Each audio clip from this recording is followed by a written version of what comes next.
Okay, so back to Bari Weiss's letter over at the New York Times. So Bari quit yesterday, and she has this entire letter, and she says, my own forays into wrongthink have made me subject of constant bullying by colleagues who disagree with my views.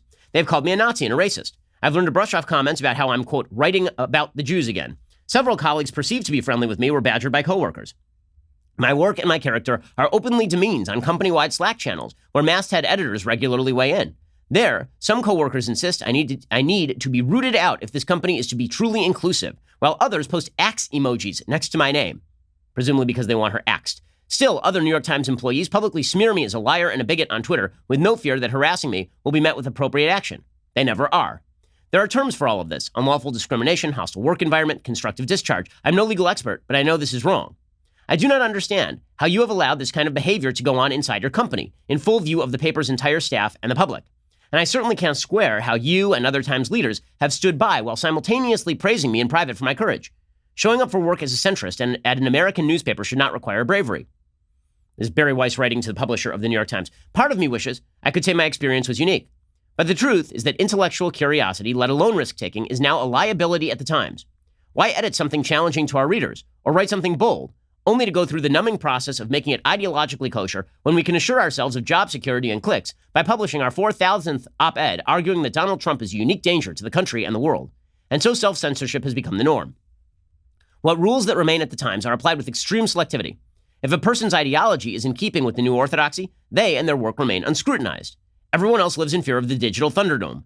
Online venom is excused so long as it is directed at the proper targets. This, of course, is 100% right. Op-eds that would have easily been published just 2 years ago would now get an editor or a writer in serious trouble if not fired. If a piece is perceived as likely to inspire backlash internally or on social media, the editor or writer avoids pitching it. If she feels strongly enough to suggest it, she is quickly steered to safer ground. And if every now and then she succeeds in getting a piece published that does not explicitly promote progressive causes, it happens only after every line is carefully massaged, negotiated, and caveated. It took the paper 2 days and 2 jobs to say that the Tom Cotton op-ed fell short of our standards. We attached an editor's note on a travel story about Jaffa, that's the Israeli city of Jaffa, shortly after it was published because it, quote, failed to touch on important aspects of Jaffa's makeup and its history. But there is still none appended to Cheryl Strayed's fawning interview with the writer Alice Walker, a proud anti-Semite who believes in lizard Illuminati. The paper of record is more and more, says Bari Weiss, the record of those living in a distant galaxy, one whose concerns are profoundly removed from the lives of most people. This is a galaxy in which, to choose just a few recent examples, the Soviet space program is lauded for its diversity, the doxing of teenagers in the name of justice is condoned, and the worst caste systems in human history include the United States alongside Nazi Germany. Even now, I'm confident most people at the Times don't hold these views, yet they are cowed by those who do. Why? Perhaps because they believe the ultimate goal is righteous. Perhaps because they believe they will be granted protection if they nod along as the coin of our realm, language, is degraded in service to an ever-shifting laundry list of right causes. Perhaps because there are millions of unemployed people in this country, and they feel lucky to have a job in a contracting industry. Or perhaps it is because they know that nowadays, standing up for principle at the paper does not win plaudits, it puts a target on your back. Too wise to post on Slack, they write to me privately about the new McCarthyism that has taken root at the paper of record. All of this bodes ill, says Bari Weiss, especially for independent-minded young writers and editors paying close attention to what they'll have to do to risk advance in their careers. Rule 1, speak your mind at your own peril.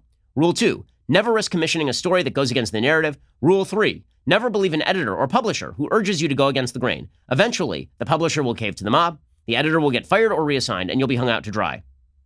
For these young writers, there is one consolation. As places like the Times and other once great journalistic institutions betray their standards and lose sight of their principles, Americans still hunger for news that is accurate, opinions that are vital, debate that is sincere.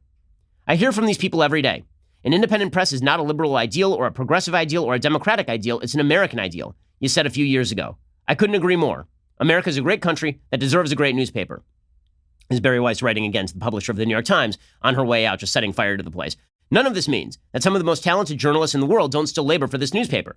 They do, which is what makes the illiberal environment especially heartbreaking. I will be, as ever, a dedicated reader of their work, but I can no longer do the work you brought me here to do, the work that Adolph Oakes described in that famous 1896 statement to make of the columns of the New York Times a forum for the consideration of all questions of public importance, and to that end to invite intelligent discussion from all shades of opinion. Oakes' idea is one of the best I've encountered. I've always comforted myself with the notion the best ideas win out. But ideas cannot win on their own. They need a voice. They need a hearing. Above all, they must be backed by people willing to live by them. Sincerely, Bari. Okay, so Bari has been essentially verbally threatened on the Slack channels of the New York Times for years at this point. People who work at the New York Times have attacked her publicly.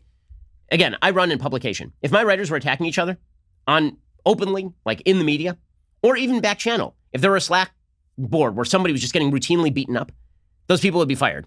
Okay, that's the way that normally these companies work, but that's not the way these companies work anymore. They are run by the woke staffers and by the editors who are too cowardly to stand up to the woke staffers. They've decided to shut the Overton window in moral certitude that they are right and everybody who disagrees is absolutely wrong. Okay, so Bari is not wrong about her characterization here, and frankly, I don't blame her for leaving. She was under, again, this sort of pressure every single day, like all the time, over at the New York Times, because the New York Times has basically just become a college paper. It's just a college paper at this point. That doesn't mean there aren't great reporters over there. There are some great reporters over there. It does mean the New York Times is now a shadow of what it once was. Although you do have to ask at a certain point whether the New York Times learned any of its lessons. Over the weekend, I watched a movie called Mr. Jones. Excellent movie, by the way. I should make it a thing I like. It's terrific. It's a movie about the revelation of the Ukrainian Holodomor, which was Stalin basically starving millions of people in Ukraine in order to usurp all of the produce from Ukraine and use it to build whatever he wanted to build. And the mainstream Pulitzer Prize-winning reporter for the New York Times was a guy named Walter Duranty, who was just a shill for the Soviet regime. The movie really takes this on, and there's a fantastic scene where there is a sort of acolyte of Walter Duranty who's talking to the journalist who breaks the story about the Ukrainian famine, and that guy's name is Gareth Jones, and she is telling him that basically you got to crack a few eggs in order to make an omelet. And he says, well, hold up a second. What if you're wrong? Well, she says, we need a better world. He says, but what if you're wrong? And it finally occurs to her that maybe she could be wrong, that any system that requires the breaking of the eggs in this way, maybe she's wrong about the system.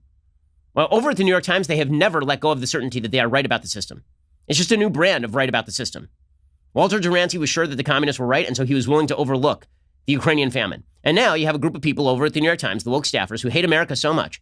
They hate the American system so much, they wish to tear it down. They believe that it is rooted in racism, sexism, bigotry, homophobia, needs to be torn down, and that is a moral certainty. And that means that if you have to abuse people who disagree with you, you do it.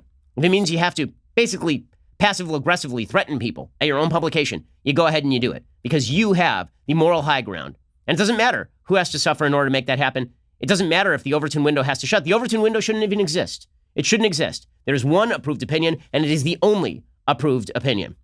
This video is sponsored by Blinksale. It is the revolutionary invoicing software for small businesses. Spend less time billing, more time making the money with Blinksale. Go down to the link in our description and give it a click.